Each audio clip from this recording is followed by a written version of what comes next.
Sa mga kapatid, welcome sa ating morning revival preview. At ang schedule natin ngayon ay week 46, day 3.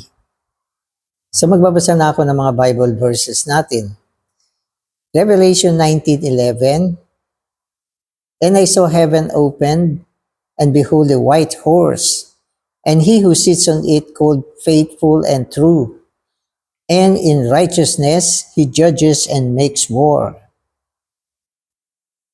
14. And the armies which are in heaven followed him on white horses, dressed in fine linen, white and clean. Amen. So ito ay isang senaryo na present sa atin sa aklat ng Revelation. So dito nakita ni John ang isang bukas na kalangitan. So ibig sabihin manggagaling sa langit ito. At nakita niya rito ang isang puting kabayo. At yaong nakasakay dito ay tinatawag na tapat at totoo, faithful and true. So pwedeng nakasulat yan. So isang puting kabayo na bumaba sa sangkalangitan at yung nakasakay dito sa puting kabayo na bumaba sa sangkalangitan ay faithful and true. So yan ang kanyang special description. Na kung tatagalugin natin, siya ay tapat at siya ay totoo. True, di ba? Totoo. And in righteousness he judges and makes war. So ito ang kanyang mission ngayon. Ang humatol at makipagdigma. Humahatol at makikipagdigma. At ang kanyang paghahatol ay nasa loob ng katwiran. So walang tiwali dito sa isang ito. Siya ay punong-puno ng katwiran, hahatol siya sa loob ng katwiran, at sa loob din ng katwiran, siya ay makikipagdigma. So digmaan ito. 14, and the armies which are in heaven followed him on white horses, dressed in fine linen, white and clean. So ito namang sumunod ay ang kanyang hukbo. So ang Panginoon yung nauna. Nakaupo siya sa puting kabayo at tinatawag siyang tapat at totoo. So yun ang kanyang special na titulo. At ang kanyang hukbo naman, nasa puting kabayo rin, bumaba rin, sumunod sa kanya. Meron siyang hukbo. So ang Panginoon, manggagaling sa kalangitan, na nakasakay sa isang puting kabayo, at merong titulo na tapat at totoo, at ang kanya namang hukbo, nakaputing kabayo din, bumaba din mula sa kalangitan. So ang kanilang pinanggalingan ay ang kalangitan. Bumaba itong army niya. At kakatuwa siya. Kasi itong army niya, nakasakay din sa puting kabayo, nadadamitan ng pinong lino, maputi at malinis. So kung matatandaan ninyo, yung ganyang kasuotan ay isang damit pangkasal. So, ibig sabihin, katatapos lang ng kasalan. No, bago maganap itong labanan na ito, bago maganap itong pagbaba ng kapitan nila, na walang iba kundi si Kristo, at sumunod naman ang kanyang asawang babae o kasintahang babae, na nadadamitan ng pinong lino. No, at siya ay nakaputi, malinis, nakaputi at malinis. Amen. So basahin na natin to. In Revelation 19:11 to 16 and 19:21, Christ is revealed as the Word of God, King of kings and Lord of lords, who returns to defeat and destroy Antichrist and the false prophet.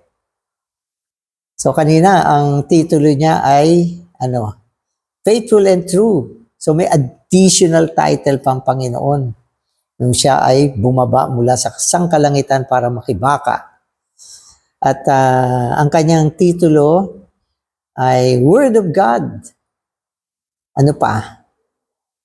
King of Kings. Ano pa? Lord of Lords. So, 3 titulo pa ang dinagdag sa Panginoon. Sobrang, yaman ng kanyang accomplishment. Siya ang fighting general ng kanyang army. At marami siyang mga titulo. Sapagkat ang mga general, marami mga titulo yan eh. May mga star yan at kung ano-ano pa mga attainment, dekorasyon. So ang Panginoon, siya ay ang salita ng Diyos. Siya rin ang Panginoon ng mga Panginoon at Hari ng mga Hari. Ang taas ng posisyon. Sobrang taas. Wala nang tataas pa sa posisyon ng Panginoon. No? At sa ganyang posisyon, siya ay bumaba para makibaka. Kasama ng kanyang hukbo. Under the instigation of, ito, lumampas ako. After his wedding feast, Christ will come as a fighting general with his bride, the overcoming believers who are his army, to fight Antichrist, the kings under him, and their armies at Armageddon. Amen. So, ang hukbo ng Panginoon ay binubuo ng mga mandaraig na naikasal na sa Kanya. Sapagkat ang kasalan ay naganap sa sangkalangitan. Pagkatapos ng kasalan, bumaba na sila. Bumaba na ang Panginoon bilang general, ang fighting general ng hukbo. Ang faithful one, the true one, the Word of God, the Lord of Lords, King of Kings, bumaba na siya kasama ng kanyang army upang labanan. Sino ba ang kalaban sa panahon na yan? Ang kalaban ay si Antikristo. Si Antikristo kasi ang pinakapinuno ng mga masasamang hukbo sa ilalim ng 10 hari. At malaking bilang ito. Mga ilang milyones itong army na ito. Mga 200 million. Nakakabayo din yung mga yan. Cavalry troops. At ang Panginoon at ang kanyang army, nakakabayo din. Puti lahat ang kabayo nila. So yung mga kalaban nila, siyempre hindi puti yan. So paano ba nabuo yung army na yan? So binabanggit sa atin, itong army na ito, mga kapatid, ay meron 10 hari. At itong 10 haring ito, nagkaisa na kunin si Antikristo bilang mamuno sa kanila. At itong 10 haring ito ay ang mga pinuno ng 10 bansa ng naipanumbalik na Emperor Romano. So itong Roman Empire kasi, ano na yan na-dissolve na yan na-dissolve na. Wala na yan. So yan ay ang Europe ngayon na binubuo na ng maraming bansa. So nung araw, isang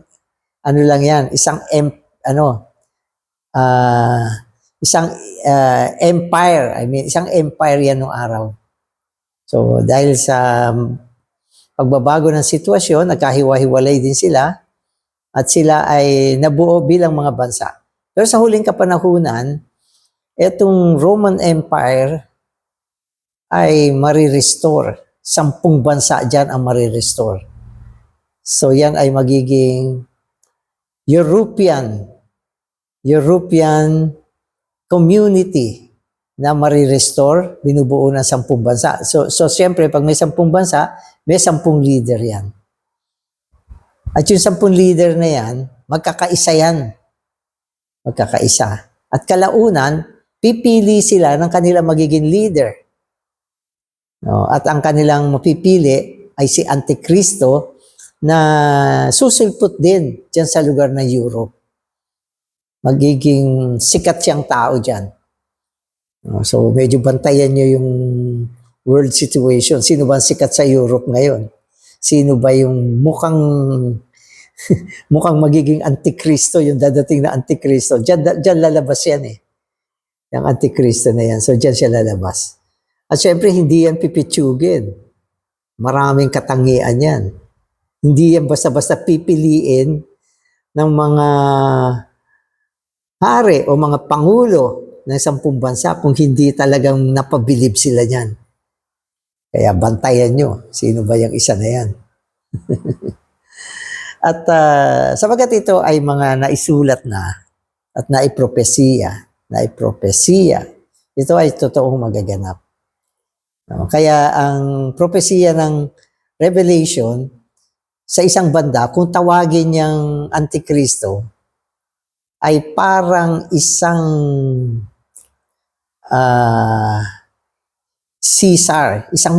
isang bagong Caesar na dadating. Oo, isang bagong Caesar na dadating. At siyempre, medyo may mga konting istorya dyan sa Antichrist na yan eh.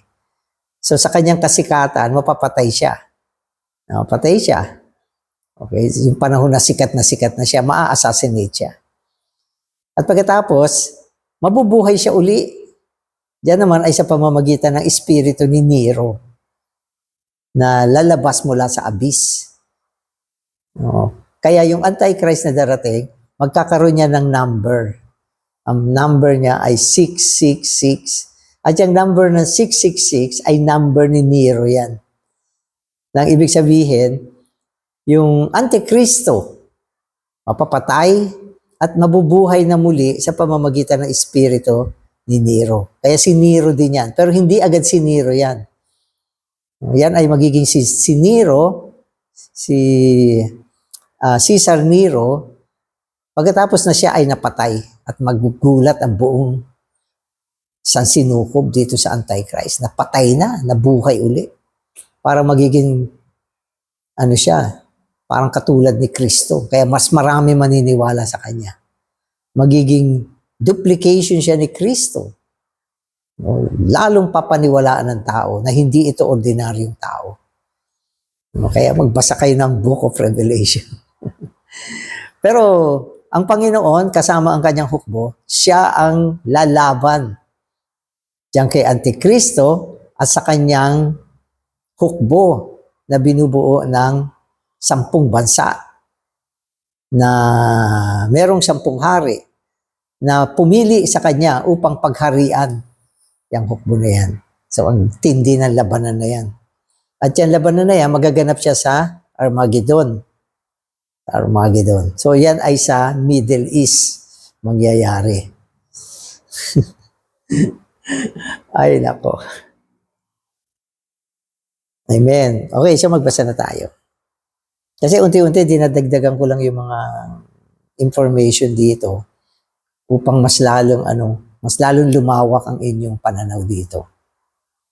Kasi ang MR naman natin, maiksi lang yung space, napaka-crystallize lang nito. Kaya kung i-enjoyin mo siya, talagang yun lang talaga ang i-enjoyin mo. Pero dahil meron tayong preview, so ang purpose ng ating preview ay tulungan pa rin ang mga kapatid na mas maintindihan pa itong morning revival. At maging interested sa kanila. So yun yung purpose ng ating preview. Tulungan ng mga kapatid na makapasok, mas maintindihan itong ating morning revival, at medyo tayong dinadagdag na makakatulong din para maging malawak yung kanilang pananaw at maging very interesting lalo itong ating morning revival. Amen. Amen. Okay, so this war will be a fighting of the earth against the heaven, of man against God. It is indeed astounding that men could actually declare war on God. Therefore, Christ, the bridegroom, will come with his bride to fight against them. Amen.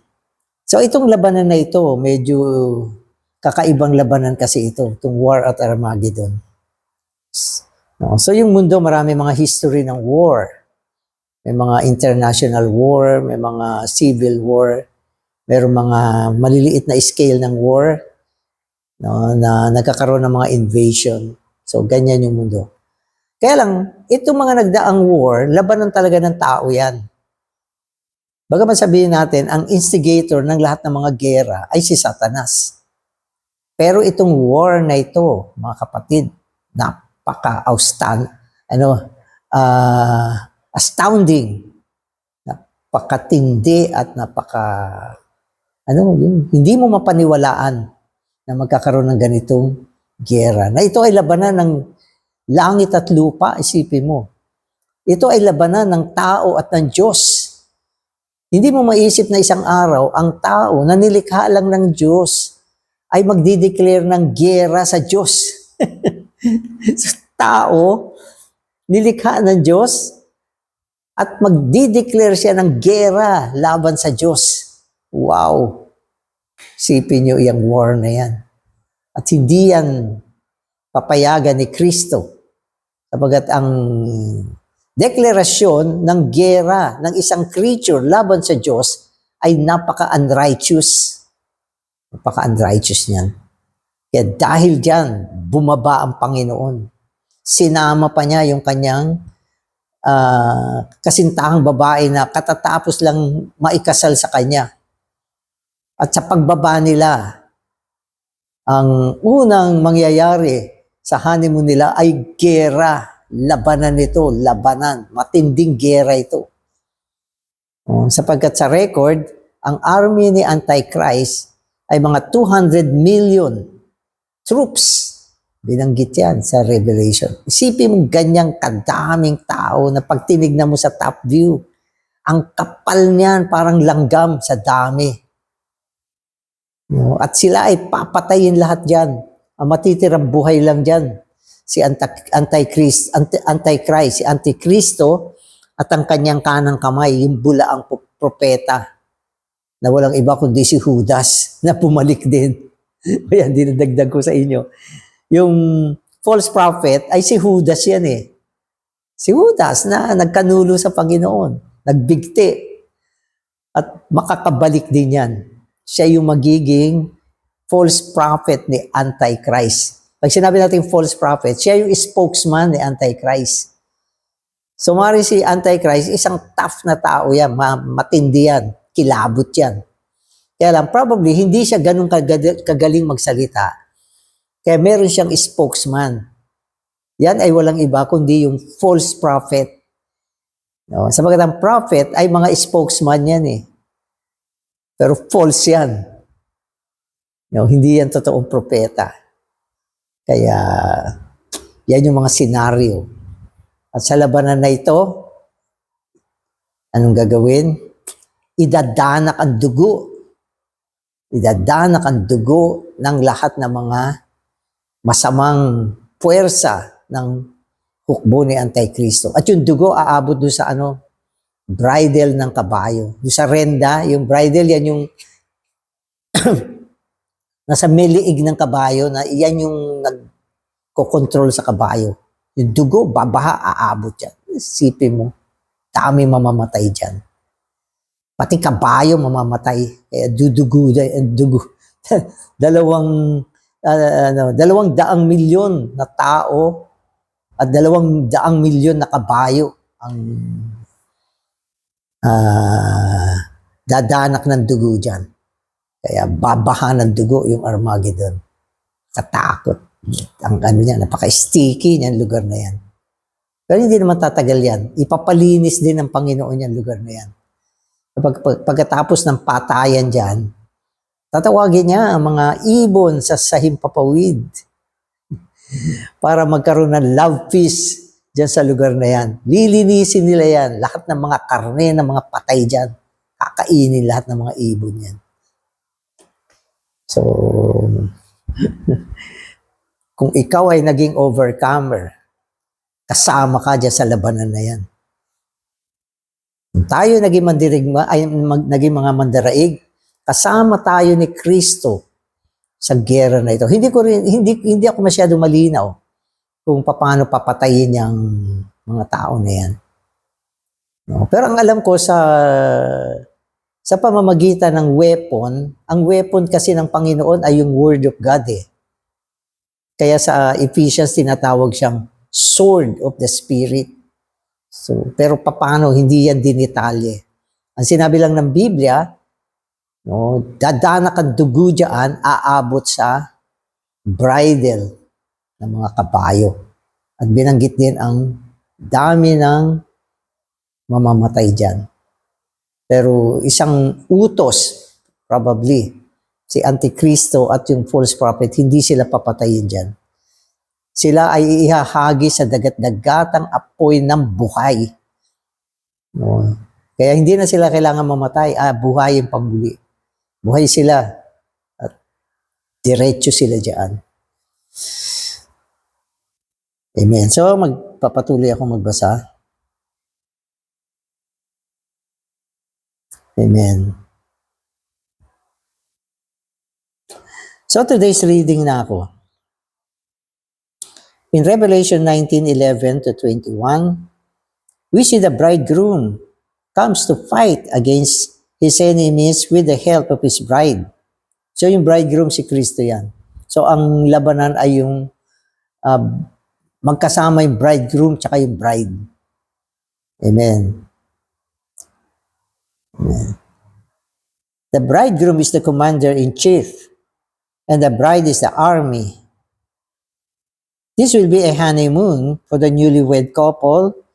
During the honeymoon, Christ will clear up the universe.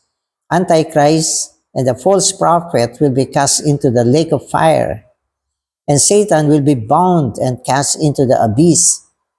At that time, Christ will be happy, and we, okay nyo, sinama tayo doon sa saya, yung writer dito, sinama niya yung mga reader sa Overcomer. Buti na lang nagbabasa tayo. Sabi niya, we, amen, His bride. We, His bride. Amen. We'll also be happy as we enjoy a wonderful honeymoon with our bridegroom. So itong labanan na ito, mga kapatid, ay magdadala ng isang malaking pagkiklear, paglilinis sa buong sansinukob. Sapagkat yung ganyang karaming army, tapos na pinamumunuan ng pinakamasamang tao sa lupa sa panahon na yan, no, ay isang dumi sa paningin ng Diyos na kailangan niyang walisin. So kailangan walisin yan, alisin yan. Kaya ang War at Armageddon ay isang paglilinis na gagawin ng Panginoon dito sa buong sansinukob bago niya dalhin ang kanyang kaharian. So, pag dinala na niya yung Millennial Kingdom, napaka-aliwalas, napakalinis,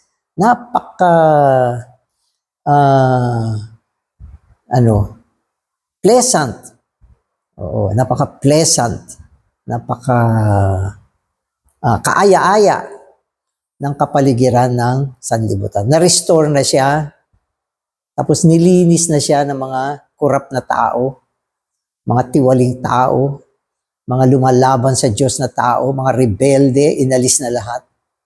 Nilinis na.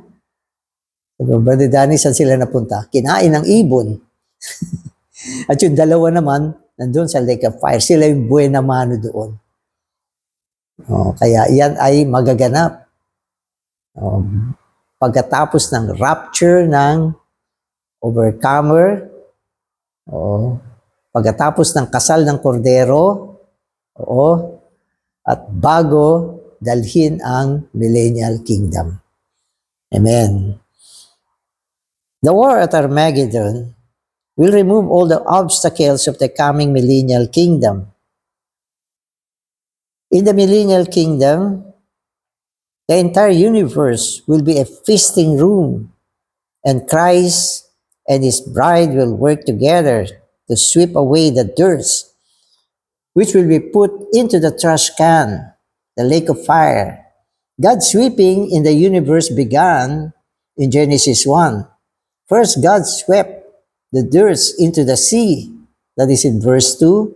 At that time, the sea was the trash can in this universe. Eventually, all the dirt will be put into the ultimate trash can, the lake of fire. Amen. So, ang labanan o ang digmaan sa Armageddon, aalisin niya ang lahat ng mga obstacles para sa darating na Millennial Kingdom. Ang obstacle, ibig sabihin, yung humahad lang upang madala na ang kaharian dito sa lupa. No, siyempre, isang dahilan bakit ang hukbo na yan na iniisip nilang napakalakas nila para labanan ng Diyos. No, alam nila na ang Panginoon ay dumadating upang pagharian na itong buong sanlibutan. Kaya hindi sila papayag, lalaban sila. No, kaya sila ay wawalisin sa digmaan sa Armageddon. At ito ay upang bigyang daan ang pagdating ng milenyong kaharian na paghaharian ng Diyos o ni Kristo kasama ang kanyang mga mandaraig. Amen. So mangyayari yan. At sa panahon na yan, sinasabi sa atin, ang buong sanlibutan magiging katulad ng isang pistahan, isang lugar ng pistahan. Kasi pag pistahan, masayang lugar yan eh. So ngayon, hindi mo magagawa yan dahil magulo pa ang mundo. Magulo pa. Marami pa naghahari-harian sa mundo ngayon. Marami pang mga bansa o mga pinuno ng mga bansa ang masyadong mapagmalaki at iniisip na sila ay magagaling, malalakas. No? Pag nakita nila yung bansang katabi nila mahina, ay kanilang gustong kunin, gusto sakupin. So ganyan yung mga panahon ngayon. Ang mga tao, lalo na yung maraming mga leader ngayon na masasama. Ito ang dahilan kung ba't sa panahon na ito, ang mga bansa gumagastos ng bilyon-bilyong salapi para sa sandata, sa mga weapon, gumawa ng mga missile, mga nuclear bomb na malalakas. At sapagat iniisip nila, kung meron sila mga malalakas na armas, matatakot sa kanila ang mga karating na bansa. Masasakop nila yan. Kaya hindi pa pwedeng dalhin ang millennial kingdom sa panahon na ito. Magulong bansa. Magulong mundo. At pati mga bansa, mga loob ng mga bansa, ang gugulo. Di ba? May gobyerno nga, gulo naman ng gobyerno. Kaya lilinisin yan ng Panginoon. Lilinisin niya. Kaya yan ay gagawin niya bago dumating ang millennial kingdom. At kapag nalinis na yung mga yan, sobrang saya ng Panginoon. Ang saya niya. Nakita ng Panginoon, wow, ang linis na ng mundo. At tayo ay makikipagsaya sa Panginoon. At bilang mga mandaraig, ang sanlibutan, kalaunan, ay magiging isang pagtatamasa na para sa atin. Amen. At binabanggit sa atin na ang mga winalis-nilinis ay ilalagay sa basurahan. So, ang pinakabasurahan, mga kapatid, ay ang lake of fire. Trash can yan, universal trash can. Diyan lahat itatambak. Ang lahat ng mga dumi na nakolekta, na walis, dito sa mundo ngayon. Lahat yan sa lake of fire. At binanggit sa atin ng bahagya na yung unang trash can ay yung dagat na binanggit sa Genesis 1 verse 2. So, maaaring sabihin napakaiksi lang nung binanggit na yan, pero gusto kong bigyan ng konting linaw na ang unang paglilinis na ginawa ng Panginoon dito sa buong mundo ay pagkatapos ng rebellion ni Satanas at ng mga anghel at ng mga creature. No, yung mga nilikha bago pa nalikha si Adam. So, 3 grupo ang nagrebelde sa Diyos. Unang-una si Satanas at ikatlong bahagi ng mga anghel sumama sa kanya na nagrebelde sa Diyos. At yung mga anghel na yan, naging mga evil spirits, mga kampo ni Satanas. At dito naman sa lupa, bago nilikha ng Diyos si Adam, may mga creatures na dito sa lupa, mga nabubuhay na mga living things ng panahon na yon. At pwede natin sabihin, lahat itong mga creatures na ito sumama kay Satanas. sa kanyang pagre-rebelde laban sa Diyos. Ganun na nangyari. Kaya ang ginawa ng Diyos, nilagay niya ang buong lupa sa ilalim ng tubig. At lahat ng creatures na umiiral nung panahon na yun ay namatay. Kaya lang, meron silang mga espiritu din. Yung mga unang creatures ay meron mga espiritu. Kaya nung mamatay yung kanilang katawan, sila ay naging mga disembodied spirit. Mga espiritu na walang katawan. At yan naman yung mga naging demons, kalaunan, na nakatira sa tubig. Okay? So pagkaraan ng mga matagal na panahon, ni-recover ng Diyos itong lupa. Oo, ni-recover niya. Kaya ang unang trash can ay ang tubig, na kung saan nilagay niya ang mga masasama. Kaya lang hindi naman entirely nalipol yan eh. Nawala lang yung kanilang mga katawan. Limitado na yung kanilang gawa. Na ang ibig sabihin, kung hindi nawala ng katawan yung mga demons, na magiging malaking pinsala yan sa sangkalupaan. Kaya inano muna ng Panginoon. Tinapon muna sila sa unang yugto ng trash can. Yan ay ang dagat. So yan yung istorya na binanggit dito. Pero kalaunan, ang pinaka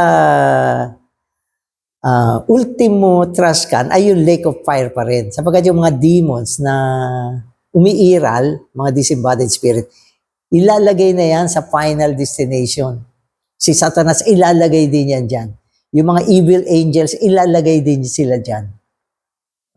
Kaya itong binabasa natin, ang ilalagay muna ay yung mga masasamang hukbo. Umpisa na yan. Pero masaya na rin ang Panginoon dyan. Malaking,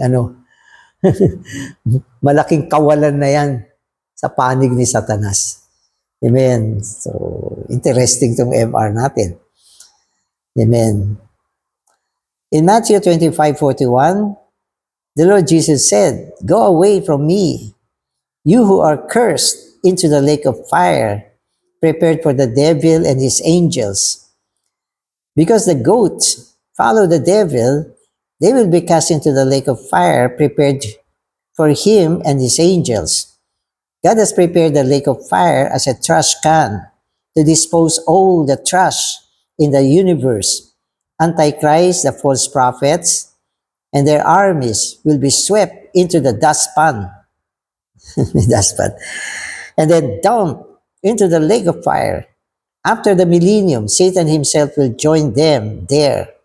After the judgment at the great white throne, all the dead unbelievers will also be cast into the lake of fire. From that time onward, there will be no more dust. So yan. So pinakita sa atin. Di ba?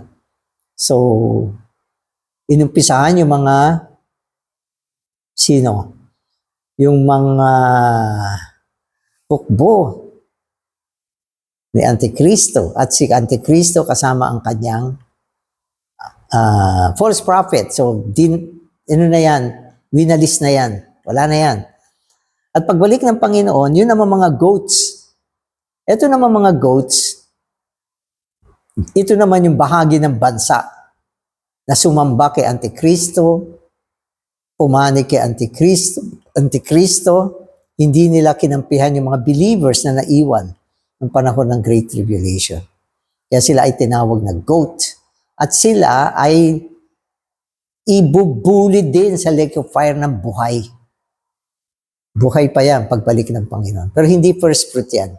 Yan ay mga buhay na mga masasamang tao, masamang nasyon. No, sapagkat yung mabubuti, yan yung sheep na magiging mamamayan sa loob ng kaharian. Ito naman mga goats, ito yung sumama kay Antikristo, buhay na ihahagi sa lake of fire. Okay, so yan ay trash can din yan. At pagbalik ng Panginoon, pagkatapos ng millennial kingdom, pagbalik niya, bago yung millennial kingdom, si Satanas naman, hindi pa ibubulit sa dagat-dagatang apoy, siya ay ibibilanggo muna at ibubulit sa dagat-dagatang apoy pagkatapos ng millennial. No? At yun naman mga unbelievers,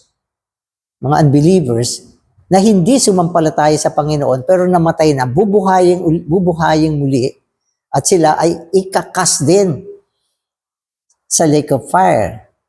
Okay, so lahat ng mga ito, kasama ng demons, kasama ng evil spirit, kasama si Satanas, lahat ng yan ang mga dumi ng sanlibutan, ilalagay na sila sa kanilang final destination sa lake of fire. Amen. At dahil natapos na yung millennial kingdom, ito ay ang pagdating ng bagong Jerusalem.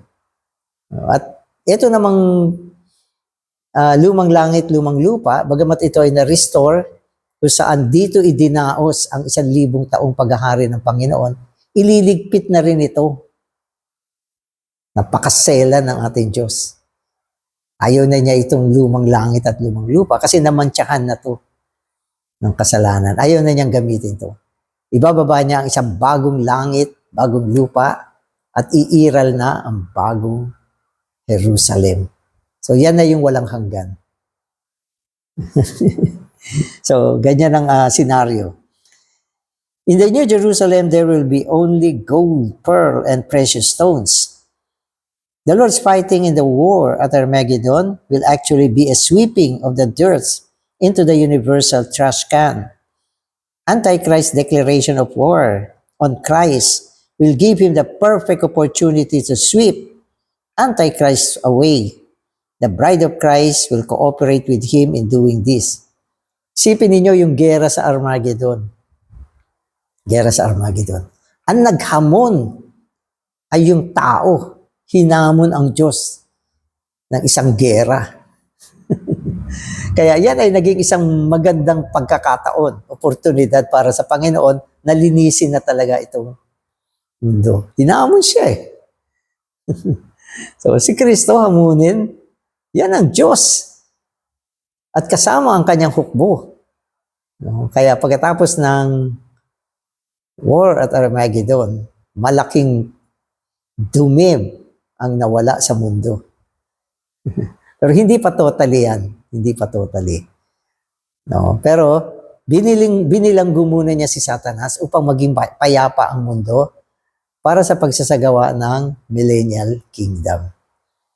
Napakagaling, napakaganda. At pagkatapos ng millennial kingdom, meron pa uling paglilinis na natitira. Makikita natin yan sa mga susunod.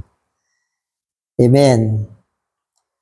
Instead of being cast into the lake of fire, we will be gathered into the New Jerusalem in order for the Lord to enjoy a pleasant honeymoon and a 1,000-year kingdom. All the trash must be swept away. We must look forward to participate in the cleaning work for how pleasant it will be. So tayo, ang paglilinis ng Panginoon sa buong sansinukob ay hindi lang niya ginagawa, hindi niya sinasarili. Binibigyan niya tayo ng bahagi. Sa panahon ngayon, meron tayong bahagi sa pakikibaka labang kay Satanas. At ang final na pakikibaka labang kay Satanas, ay ang war at Armageddon. Ang naniniwala ako, pagkatapos siyang pakawalan, bago siya ihagis sa dagat-dagatang apoy, nandiyan pa rin ang mga mandaraig upang i-announce ang final decision na ihagis na sa dagat-dagatang apoy si Satanas. Sapagkat ang bagong Jerusalem ay mapapasok doon na, meron diyang ginto at mahahalagang bato. Wala nang alikabok, wala nang dumi, wala nang negatibong bagay. At ang lugar ay ang bagong langit at ang bagong lupa. Yan ang walang hanggang kaharian ng Diyos natin. Amen. So, faithful and true will be a title of Christ. Christ is faithful both to God and to those who believe in Him. In His faithfulness, He defeats and destroys those who oppose God and persecute the believers. So, ang pakikibaka ng Panginoon, laban sa kanyang kaaway at laban sa mga umusig at nagpahirap sa kanyang mananampalataya ay isang tanda ng kanyang pagiging tapat. Tapat siya. Kaya lahat ng mga kalaban niya, tatapusin niya lahat yan. At siya ay isa ring true. Totoo rin siya. He is true in carrying out God's economy and in caring for those who believe in Him. He is trustworthy, and with Him, there is no falsehood. Amen. So, salamat sa Panginoon. Isang tapat at totoong Panginoon na siyang maglilinis ng buong sansinukob at tapat at tunay na mag-aalaga sa kanyang mga mananampalataya. Salamat Panginoon sa mga pinapakita mo sa amin. Ginagawa mo kami malinaw sa lahat ng mga bagay na gagawin mo, lalo na ang pagdating ng iyong 1,000 taong kaharian. At bago yan, gagawa ka muna ng paglilinis dito sa buong sansinukob upang mawala ang lahat ng mga marurumi at mga negatibong bagay at lahat ng ito ay ihahagis mo sa dagat-dagatang apoy. At nais mo rin ang aming kooperasyon upang makiisa sa iyo sa iyong darating na paggawa, ang panahon ng paglilinis, pakikibaka. Salamat Panginoon, lahat ng mga mandaraig ay makikipag-cooperate din sa iyo. Amen.